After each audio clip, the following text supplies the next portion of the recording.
Kuna tetesi ambazo zimekuwa kwamba mtu akitumia chakula fulani huenda ikamwathiri. Pengine tu guzie kama kuna athari ya mtu kutumia chakula fulani wakati ambapo anaugua ugonjwa huu. Bila shaka katika kila kitu tunachotumia kina uzuri wake na kina ubaya wake. Na hata pia vyakula tunavyotumia pia inaweza changia kwa arthritis. Kuna zile zinakusaidia kukuzuia na kuna zile zinakuchangia sana. Arthritis nimesema kwamba ni ugonjwa wa mifupa, na mifupa hutengenezwa na kitu inaitwa calcium, madini ambayo inaitwa calcium. Kwa hivyo wakati calcium inakosekana ama calcium inaposhambuliwa, pia unapata kwamba kuna matatizo ya kupata arthritis. Kuna vyakula ambavyo vinachangia, na chakula cha kwanza ni sukari. Vyakula vyote ambavyo vina sukari nyingi sana inaathiri hali ya kawaida ya mwili kuweza kukosa ile afya bora ama lishe bora katika binadamu.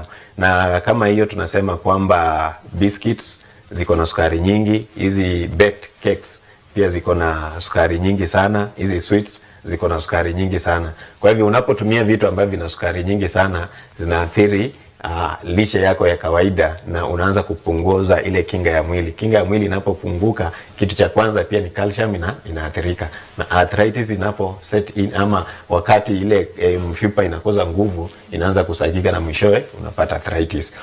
Chakula kingine pia, unapotumia chumvi, chakula ambacho kina chumvi nyingi sana ama kutumia chumvi ambayo inapita kiwango ambacho kinahitajika, pia huchangia, kwa sababu seli za mwili, chumvi inapokuwa nyingi hufanya seli za mwili kushika maji kwa wingi. Wakati inashika maji kwa wingi, ile maji, kumbuka, haitoki mahali popote, inatoka katika sehemu tofauti. Na sehemu ya kwanza ambayo inatoka ni ile synovial fluid. Kwa hivyo synovial fluid inapoingia kwenye cells inatoka pile katika kile kiungo. Na tunasema kwamba ile synovial fluid inapopungua, unakuja kuona kwamba zile cartilages pia zinaanza kushikana na zinaanza kusagika, na mwishowe inachangia katika mtu kupata hiyo arthritis. Kitu kingine ambapo watu hupenda sana ni pombe na sigara. Pombe pia unapotumia kwa wingi sana pia inaingia kwenye zile cells.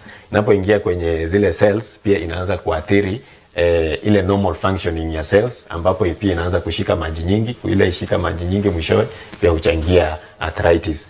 Na kuna vitu zingine za kawaida tunasema kwamba lifestyle modification katika tu maisha yetu ya kila siku. Hiyo si sana sana vyakula, lakini unakula vyakula ambazo pia ziko na mafuta mingi. Ungekula chakula ambacho kina mafuta nyingi na furisha mwili.